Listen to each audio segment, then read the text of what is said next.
Ma'asyiral muslimin rahimakumullah. Judul khutbah pada hari ini ialah kepemimpinan dalam Islam. Agama Islam mengajarkan bahwa setiap orang mempunyai hak untuk menjadi pemimpin atau leadership, baik sebagai pemimpin negara, pemimpin daerah, pemimpin agama, dan masyarakat sebagainya, dan bertanggung jawab terhadap orang yang dipimpinnya. Sebagaimana sabda Nabi SAW, kullukum ra'in wa kullukum mas'ulun an ra'iyatihi wal imamu ra'in wa huwa mas'ulun an ra'iyatihi. Setiap orang itu menjadi pemimpin dan setiap pemimpin itu bertanggung jawab atas yang dipimpinnya. Ma'asyiral muslimin rahimakumullah. Hadis ini menjelaskan bahwa setiap orang berhak menjadi pemimpin, baik sebagai pemimpin kepala negara, kepala daerah, pemuka agama, sampai kepada pemimpin masyarakat atau elit sebagainya. Di mana kedudukan dan sifat kepemimpinan itu tidak dapat dipisahkan dari jiwa dan semangat pertanggungjawaban sesuai dengan kedudukannya masing-masing. Misalnya sebagai kepala negara atau pemuka agama, di mana fungsi kepemimpinannya bersumber kepada kepercayaan. Artinya tidak bisa difungsikan itu diduduki menurut kemauan dan kehendak setiap orang, dan juga tidak bisa diorbitkan atau dinaikkan seperti menaikkan layang-layang, tetapi harus melalui proses penilaian dan pemilihan, baik dari segi kepribadiannya maupun dari segi kemampuan memimpinnya.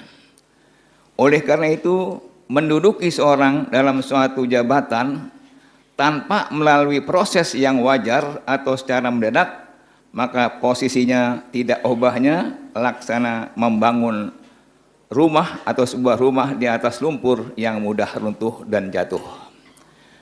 Oleh karena itu, kaum muslimin jika memilih seorang calon pemimpin, baik pemimpin negara, pemimpin agama, dan sebagainya, maka pilihlah pemimpin yang sesuai dengan bidangnya atau keahliannya, dan juga yang bermoral baik, jujur, adil, dan amanah. Sebab setiap pemimpin harus bertanggung jawab terhadap rakyat atau umat yang dipimpinnya, baik dalam bidang ekonomi, sosial, politik, keamanan, dan sebagainya. Sebab setiap pemimpin yang diserahkan suatu perkara atau suatu urusan yang bukan ahlinya atau bukan bidangnya, maka tunggulah tanggal mainnya atau tunggu kehancurannya. Sabda Nabi SAW, iza uzil amru ila ghairi ahli fantazilus sa'ah. Apabila seorang diserahkan suatu perkara atau urusan yang bukan ahlinya, bukan bidangnya, maka tunggulah tanggal mainnya. Apalagi kalau pemimpinnya yang tidak seakidah dengan kita atau non muslim, maka sudah pasti dan lebih rusak. Dan lebih berbahaya lagi terhadap rakyatnya, khususnya bagi umat Islam. Sedangkan negara kita mayoritas itu beragama Islam, di mana Allah Subhanahu wa taala memberikan peringatan dalam surat Al-Imran ayat 28, Bismillahirrahmanirrahim. La yattakhidhul mu'minuna al-kafirin awliya'a min dunil mu'minin wa may yaf'al dzalika falaysa minallahi fi syai' illa an tattaqu minhum tuqah. Artinya, janganlah orang-orang mukmin menjadikan orang-orang kafir sebagai pemimpin dengan meninggalkan orang-orang mukmin. Barang siapa berbuat demikian, niscaya lepaslah ia dari pertolongan Allah Subhanahu wa taala, kecuali karena untuk memelihara diri dari sesuatu yang ditakuti dari mereka. Di mana menurut Imam Mawardi dalam kitab Al-Sultaniyah, bahwa tugas utama pemimpin pemerintahan adalah mengatur kehidupan duniawi serta menjamin terlaksananya ajaran Islam. Mungkinkah ajaran Islam akan terjamin jika pemimpinnya itu non-Islam atau non-Muslim? Karena itu, seandainya kita memilih calon pemimpin, pilihlah yang seakidah dengan kita, yang adil, jujur, amanah. Insya Allah negara kita menjadi negara baldatun thayyibatun wa rabbun ghafur. Ma'asyiral muslimin rahimakumullah. Yang kedua, sebagai suami atau bapak, di mana suami adalah sebagai pemimpin dalam lingkungan rumah atau keluarganya, terutama terhadap istri dan anaknya. ar-rajulu ra'in fi ahlihi wa huwa mas'ulun an ra'iyatihi. Seorang laki-laki atau seorang bapak memimpin dalam rumah tangganya dan dia bertanggung jawab atas pimpinannya. Jadi suamilah yang mengatur dan menyelenggarakan keteraman hidup dalam rumah tangganya. Dia juga bertanggung jawab terhadap semua keluarga yang ada di dalam rumahnya. Firman Allah Subhanahu wa taala, "Ar-rijalu qawwamuna 'alan nisa bima faddalallahu ba'dahum 'ala ba'd wa bima anfaqu min amwalihim." Artinya, laki-laki atau suami adalah pemimpin atas kaum perempuan atau istri karena Allah telah melebihkan sebagian dari mereka atas sebagian yang lain dan dengan sebab apa yang mereka nafkahkan dari harta benda mereka. Maksudnya seorang suami dalam memimpin istri dan anaknya mempunyai arti yang luas, yakni bukan saja memberi nafkah, bukan saja memberikan tempat tinggal atau kesehatan, makanan, pakaian dan sebagainya, tetapi yang lebih utama adalah memberikan pendidikan anaknya, terutama pendidikan agama. Sebab saudara, anak juga merupakan amanat Allah Subhanahu wa taala yang harus dipertanggungjawabkan oleh kedua orang tuanya. Karena baik dan buruknya anak itu tergantung kepada pimpinan kedua orang tuanya.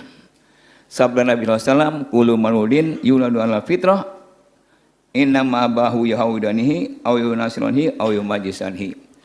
Anak dilahirkan dalam keadaan fitrah atau suci, orang tuanya lah yang meyahudikan atau yang menasranikan atau yang menyucikan. Oleh karena itulah orang tua janganlah sampai meninggalkan keturunan atau anak yang lemah, yakni lemah imannya, lemah ekonominya, lemah fisiknya, bahkan lemah pendidikannya.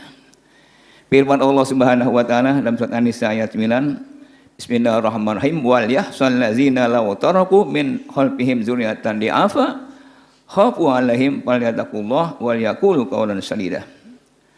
Dan hendaklah takut kepada Allah Subhanahu wa taala orang-orang yang sekiranya meninggalkan anak-anak yang lemah di belakangnya, yang mereka khawatir terhadap kesejahteraan mereka, maka hendaklah mereka bertakwa kepada Allah Subhanahu wa taala dan hendaklah mereka mengucapkan perkataan yang benar.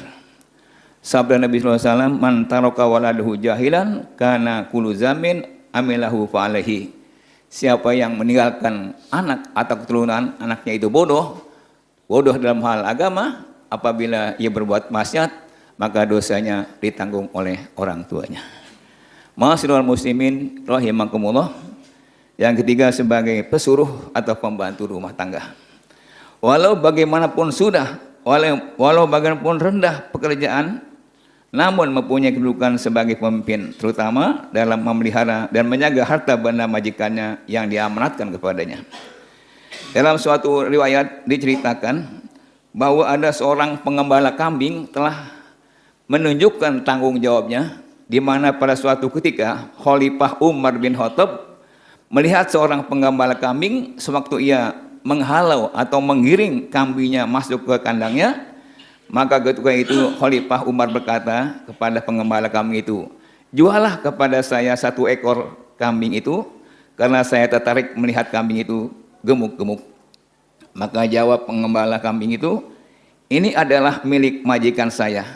Saya hanya mengembala saja dengan mendapatkan upah." Lalu kata Khalifah, "Kalau engkau jual kepada saya, engkau mendapatkan uang. Toh tidak ada orang yang melihatnya kecuali kita berdua. Nanti kalau ditanyakan oleh majikanmu, bilang saja 1 ekor diterkam serigala." Maka jawab pengembala, "Saya bisa saja membohongi majikan saya, tapi saya tidak dapat mendustai Allah Subhanahu wa taala yang melihat dan mengetahui, dan juga saya tidak bisa mendurhaki hati nurani saya." Begitulah kaum muslimin kejuruan seorang pembantu atau bujang. Saudara kaum muslimin yang dimuliakan Allah, oleh karena itu seandainya kita mempunyai pembantu atau bujang, adalah kita berikan pelayanan yang baik, karena semuanya adalah bujang itu juga atau pembantu bertanggung jawab atas pekerjaannya. Bahkan Nabi menganjurkan apabila kita punya pembantu, adalah diberikan upahnya atau gajinya sebelum keringatnya kering. dan juga diberitahukan upah membantu itu pada waktu ia bekerja. Biasanya kalau nggak jelas upahnya, mereka nanti ada timbul lah macam-macam. Kata Nabi SAW, "Uqtul ajrahu qabla yajifa araqahu wa'lamu ajrahu wa huwa fi amalihi." Jadi berikanlah gaji upah pembantu atau bujang sebelum keringatnya kering, dan beritahulah besar upahnya yang kita berikan pada waktu ia bekerja. Demikianlah kaum muslimin khutbah yang singkat ini dalam masalah kepemimpinan dalam Islam. Mudah-mudahan kita dapat memakluminya dan insya Allah kita dapat mengamalkannya. Amin ya rabbal alamin. A'udzubillahi minasyaitonirrajim. Bismillahirrahmanirrahim.